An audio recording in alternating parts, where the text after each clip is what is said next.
तो हेलो बच्चों, क्या हाल चाल। बढ़िया एकदम। तो आप बोर्ड पे देख रहे होंगे, आज हमारा नया टॉपिक होगा प्रेशर। ये जो टॉपिक है वो 11th class NCERT chapter number 10, इसका नाम है मैकेनिकल प्रॉपर्टीज ऑफ फ्लूइड। उसका जो है इंट्रोडक्शन आप इसे मान सकते हैं। ठीक है, तो हम जो है आज इसको पढ़ेंगे और बहुत ढंग से जो है वो आज हम इसको पढ़ने वाले हैं। और ठीक है, देखिए, तो बोर्ड पे जो है वो आप देखना शुरू करें। पहले जो है वो मैं बोल रहा हूँ कि आप जो है वो इसका स्क्रीनशॉट पहले लेके रख ले। ठीक है, तो उम्मीद करता हूँ आपने स्क्रीनशॉट ले लिया होगा। ठीक, तो आइए हम शुरू करते हैं हमारा नया टॉपिक। ठीक है, इसमें हम पढ़ेंगे आज फ्लूइड के प्रेशर के बारे में। ठीक, फ्लूइड क्या होता है कि कई लोगों में ये मिसकंसेप्शन सा बन गया है कि फ्लूइड जो है वो केवल लिक्विड होता है। ऐसा बिल्कुल नहीं है।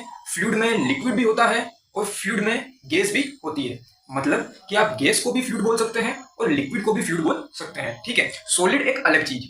ठीक, तो अगर मैं बात करूं फ्लूइड की, तो मैंने यहाँ पर लिखा है कि फ्लूइड जो है वो लिक्विड और गैस दोनों में से कुछ भी हो सकता है फ्लूइड। ठीक है, अगला पॉइंट आता है कि ये आइडियल फ्लूइड क्या क्या होता है। आइडियल फ्लूइड में क्या है, हम यहाँ पे जो बात करने वाले हैं वो दरअसल इस पूरे चैप्टर में आइडियल फ्लूइड की ही बात करेंगे। ठीक है, आइडियल फ्लूइड होने के लिए कुछ कंडीशंस फॉलो करनी होती है। वो क्या होती है, आइए वो हम देखते हैं। ठीक, कि आइडियल फ्लूइड जो है वो इनकम्प्रेसिबल होता है। इनकम्प्रेसिबल मतलब कि अगर आप किसी फ्लूइड पे, फ्लूइड मतलब लिक्विड या गैस पे, अगर आपने कोई प्रेशर जो है वो अप्लाई करा, तो वो जो है ना तो उसका वॉल्यूम चेंज होगा ना ही उसका मास चेंज होगा। और अगर ये दोनों ही कांस्टेंट रहे, तो आप जानते हैं डेंसिटी का formula mass per unit volume, तो इसकी डेंसिटी भी जो है वो यहाँ पे कांस्टेंट रहेगी। ठीक है, मैंने लिखा है कि mass volume and density are constant. ठीक, अगला इसमें सब पॉइंट आता है कि आइडियल फ्लूइड होने के लिए अगली कंडीशन क्या है, इसका नॉन विस्कस होना। नॉन विस्कस मतलब कि फ्लूइड की जो फ्लूइड में जो फ्रिक्शन जो होता है, मतलब जब फ्लूइड मूव करता है तो उसकी लेयर्स के बीच में फ्रिक्शन होता है। ठीक, उसी फ्रिक्शन को हम क्या कहते हैं, विस्कोसिटी। ठीक है, इस फिनोमिना को विस्कोसिटी कहते हैं। और जो फोर्स लगता है लेयर्स के बीच में due to its relative motion, उसको हम यहाँ पे विस्कस फोर्स जो है वो बोलते हैं। ठीक है, तो मैंने यहाँ पे लिखा है कि non viscous means no tangential force और friction force between the two layers of fluids. मतलब अगर मान लीजिए ये फ्लूइड की जो है वो दो लेयर्स है। ठीक है, देखना आप ध्यान से, वो तरीके से जो है मैं आपको उसको समझाऊंगा। मान लीजिए ये फ्लूइड की जो है वो दो लेयर्स है, और ऊपर वाली लेयर जो है, नीचे वाली आप स्टैटिक मान लीजिए फिलहाल के लिए, और ऊपर वाली जो है वो कुछ इस तरीके से मूव कर रही है। ठीक है, तो नीचे वाली लेयर इस पर इस डायरेक्शन में फ्रिक्शन लगाएगी। ठीक है, तो वो नीचे वाली लेयर पे कैसा फोर्स हुआ, एक टेंजेंशियल। ठीक है, इसलिए मैंने यहाँ पे लिखा है नो टेंजेंशियल फोर्स। ठीक है, तो जो फ्लूइड की लेयर्स के बीच में फ्रिक्शन होता है वो कैसा होता है, टेंजेंशियल फोर्स। ठीक, अगला पॉइंट आता है हमारे पास इरोटेशनल मीन्स, यानी कि जो फ्लूइड के पार्टिकल्स हैं उनके बीच में रोटेशन नहीं होना चाहिए। मतलब किसी भी पार्टिकल का रोटेशन नहीं होना चाहिए। रोटेशन नहीं होने से मतलब है उसका एंगुलर वेलोसिटी जो है वो जीरो यहाँ पे होना चाहिए। ठीक है, यानी कि नो एंगुलर मोशन। आप देख सकते हैं ओमेगा। ओमेगा क्या होता है अपने पास, एंगुलर वेलोसिटी, जो कि मैंने जीरो करा है। मतलब इरोटेशनल जो है वो होने चाहिए। तो आप फ्लूइड, आइडियल फ्लूइड होने के लिए तीन इंपॉर्टेंट कंडीशंस ध्यान में रखना। कि पहली कंडीशन हमारे पास आती है कि वो इनकम्प्रेसिबल हो, सेकंड कंडीशन हमारे पास आती है कि वो नॉन विस्कस हो, एंड थर्ड कंडीशन हमारे पास आती है कि उसका हर एक पार्टिकल जो है उसका एंगुलर मोशन ना हो या एंगुलर मोशन जीरो हो। ठीक है, अगला हमारे पास पॉइंट आता है प्रेशर। ठीक, अब हम जो है वो प्रेशर के बारे में पढ़ेंगे। सबसे पहले बेसिक चीजें हम प्रेशर के बारे में पढ़ेंगे, जो आपने शायद 9th-10th में भी आपने पढ़ी होगी। ठीक, लेकिन हम चूंकि शुरू से पढ़ रहे हैं तो इसलिए जो है वो हम आपको बता रहे हैं कि क्या प्रेशर होता है। ठीक, तो प्रेशर को जनरली पी से डिनोट किया जाता है, और जनरली ये बोला जाता है कि pressure is equal to force per unit area. केवल ये कहने भर के लिए है। ठीक है, असल में प्रेशर होता है perpendicular force per unit area. ठीक, तो मैंने लिखा है, देखना कि फोर्स पर यूनिट एरिया अगर हम लिखते हैं तो ये गलत है, दोनों के मैग्नीट्यूड का रेशियो करते हैं तो ये गलत है। सही बिल्कुल ये है, यहाँ लिखा है मैंने एफ परपेंडिकुलर पर यूनिट एरिया। अगर किसी सरफेस पे मैं परपेंडिकुलर फोर्स अगर लगाऊं तो उसको हम क्या बोलते हैं, थ्रस्ट। थ्रस्ट क्या होता है, जरा एक बार फिर से मैं बोलता हूं कि अगर फोर्स किसी सरफेस पे परपेंडिकुलर लगे तो वो क्या होगा हमारे पास, थ्रस्ट। तो pressure force per unit area नहीं होगा। आप प्रेशर को कह सकते हैं कि perpendicular force per unit area, या आप कह सकते हैं थ्रस्ट पर यूनिट एरिया। ठीक है, तो ये हमारे पास प्रेशर का फॉर्मूला हो गया। अब बात आती है हमारे पास प्रेशर की यूनिट, क्योंकि प्रेशर का फॉर्मूला आप देख सकते हैं, force per unit area means की perpendicular force per unit area.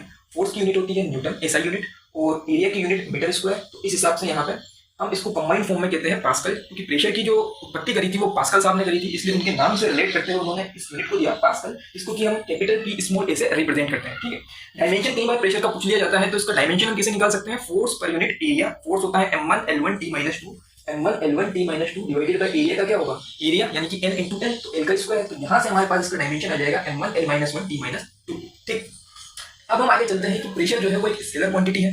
ठीक है, डायरेक्शन से इसका कोई लेना देना नहीं है, केवल मैग्नीट्यूड से ही इसका लेना देना है। तो प्रेशर जो है वो एक स्केलर क्वांटिटी है। और आइसोट्रोपिक, ये आपने वर्ड जो है वो हो सकता है शायद ना सुना हो कि आइसोट्रोपिक क्या होता है। आइसोट्रोपिक वो क्वांटिटीज होती है जो किसी पॉइंट पे हर एक डायरेक्शन में सेम हो। ठीक है, जब वाटर के मोलिक्यूल, अगर एक ग्लास हम ले और उसके बीच में एक वाटर का मोलिक्यूल है, तो वाटर का प्रेशर उस पे हर एक डायरेक्शन में सेम लग रहा है, सेम मैग्नीट्यूड का। ठीक है, तो ऐसी क्वांटिटी जो किसी पॉइंट पे लगे और हर एक डायरेक्शन में सेम हो, उसको हम बोलते हैं आइसोट्रोपिक। ठीक, यहाँ जो है वो मैंने कुछ यूनिट्स जो है वो आपको दिख रही होगी, वो लिखिए जो कि हमारे न्यूमेरिकल सोल्व करने में कहीं ज्यादा काम में आती है। ठीक, तो ये होगी हमारे पास कि 1 ATM जो है वो क्या होता है, ATM मीन्स एटमॉस्फेरिक प्रेशर। इसके बारे में हम बाद में भी चर्चा करेंगे, अभी केवल न्यूमेरिकल सोल्व करने के पॉइंट ऑफ व्यू से मैंने यहाँ पर ये लिखी है कि 1 ATM क्या होता है, 1.013 इंटू 10⁵ पास्कल। पास्कल को हम न्यूटन पर मीटर स्क्वायर भी लिख सकते हैं। ठीक, 1 ATM अप्रोक्सीमेट किसके इक्वल होता है, 10⁵ पास्कल भी जो है आप यहाँ पे लिख सकते हैं, जो कि इक्वल होता है 1 बार के। बार भी एक प्रेशर की यूनिट है, लेकिन प्रेशर की ऐसा यूनिट क्या होगी, पास्कल ही होगी, या न्यूटन पर मीटर स्क्वायर ही होगी, बार अलग यूनिट। ठीक, 1 ATM को आप 76 सेंटीमीटर ऑफ Hg यहाँ पर क्या है, मरकरी। केमिस्ट्री में आपने पीरियोडिक टेबल में देखा होगा, मरकरी का शॉर्ट फॉर्म Hg। तो यहाँ पर 1 ATM किसके बराबर होता है, 76 centimetre of Hg column. Means अगर एक कॉलम में लूँ जिसकी हाइट है 76 सेंटीमीटर और मैं उसमें मरकरी फिल कर दूं, तो वो जितना प्रेशर अपने नीचे पॉइंट पे लगाएगी वो होगा 1 ATM। ठीक, और 1 ATM equals to 760 millimetre of Hg column. ठीक है, 760 अब मैंने इसको यहाँ पर सेंटीमीटर से मिलीमीटर में कन्वर्ट कर दिया, मिलीमीटर यहाँ पर 1 ATM के इक्वल हो गया 760 millimetre equals to 1 ATM of Hg column. इसी को हम बोलते हैं टोर।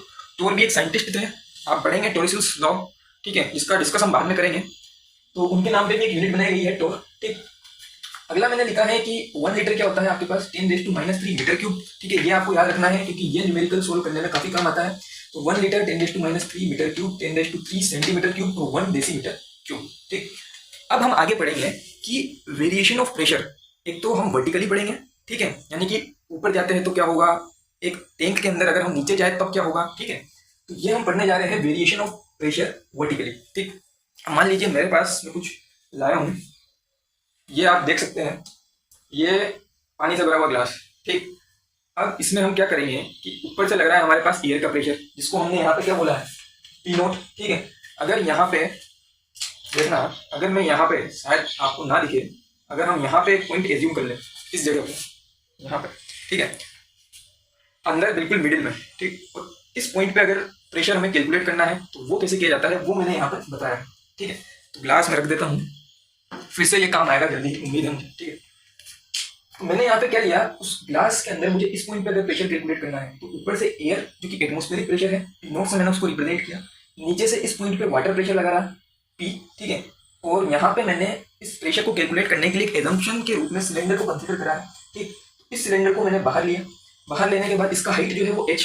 ठीक, तो अगर प्रेशर को मैं एरिया से मल्टीप्लाई कर दूँ तो हमारे पास फोर्स आ जाएगा। ठीक, तो फाइनली इस बॉडी का जो है वो मैंने फ्री बॉडी डायग्राम जो है वो यहाँ पे बनाया है कि कहाँ पर कौन सा प्रेशर लग रहा है, कि P0 A के साथ मिलकर नीचे इस डायरेक्शन में, डाउनवर्ड डायरेक्शन में जो है फोर्स अप्लाई कर रहा है। ठीक है, इस बॉडी का वेट जो है वो डाउनवर्ड डायरेक्शन में लग रहा है ड्यू टू ग्रेविटी। ठीक, वाटर जो है वो इस डायरेक्शन में फोर्स लगा रहा है, यानी कि अपवर्ड डायरेक्शन में PA, हाइट जो है उसका h है। अगर मैं इस पूरे सिलेंडर को इक्विलिब्रियम की कंडीशन में मान लूँ तो यहाँ से F नेट यानी कि नेट एक्सटर्नल फोर्स कितना हो जाएगा, 0। ठीक है, तो यहाँ मैंने लिखा है कि P0 A plus omega equals to PA, मतलब डाउनवर्ड डायरेक्शन का प्रेशर और अपवर्ड डायरेक्शन का प्रेशर नहीं, डाउनवर्ड डायरेक्शन का फोर्स और अपवर्ड डायरेक्शन का फोर्स को मैंने इक्वल कर दिया। P0 A plus W equals to PA, आप देख सकते हैं। ठीक है, P0 A प्लस W को क्या लिखा मैंने, mg मास इंटू एक्सेलरेशन। आप जानते हैं वेट होता है किसी भी बॉडी का, इक्वल्स टू PA। मास जो है वो हमारे पास क्या आ जाएगा, मास आ जाएगा हमारे पास, आप जानते होंगे density equals to mass per unit volume. तो मास जो है वो हमारे पास क्या हो जाएगा, डेंसिटी इंटू वॉल्यूम। तो मैंने मास को यहाँ पर लिख दिया डेंसिटी, जो कि वाटर की डेंसिटी रो है। ठीक है, ये वाटर की डेंसिटी हमने ली है रो। ठीक, तो rho into volume into g equals to PA। ठीक, P0 A plus rho A Hg। अब रो A Hg जो है वो कहाँ से आया, कि वॉल्यूम आप जानते हैं कि किसी भी चीज की हाइट को उसके एरिया से अगर हम मल्टीप्लाई कर दे तो वॉल्यूम आ जाएगा। हाइट को अगर एरिया से मल्टीप्लाई कर दे उसके क्रॉस सेक्शन से तो हमारे पास वॉल्यूम आ जाएगा। ठीक, तो ये जो है वो हमारे पास हमने लिख दिया रो A इंटू H इसका वॉल्यूम। ठीक, तो यहाँ से A को कॉमन लेके मैंने काट दिया है और हमारे पास फाइनल रिजल्ट क्या आता है, P equals to P0 plus rho G H। ये जो है वो इस पॉइंट पे इसका प्रेशर जो है वो आ गया। ठीक है, आप देख सकते हैं, और इस फॉर्मूले को याद भी रखना है कि P is equals to P0 plus rho G H।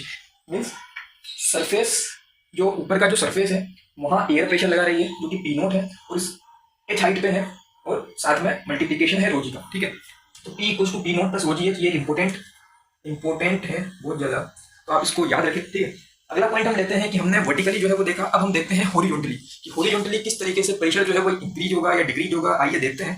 ठीक है, तो अगर मैं मान लूँ कि इसमें जो है वो एक लाइन में मान लूँ बीच में अंदर की साइड, तो मैं इन सारे पॉइंट्स पे देखूंगा कि प्रेशर जो है वो इंक्रीज होता है या डिक्रीज होता है या कॉन्स्टेंट रहता है। ठीक है,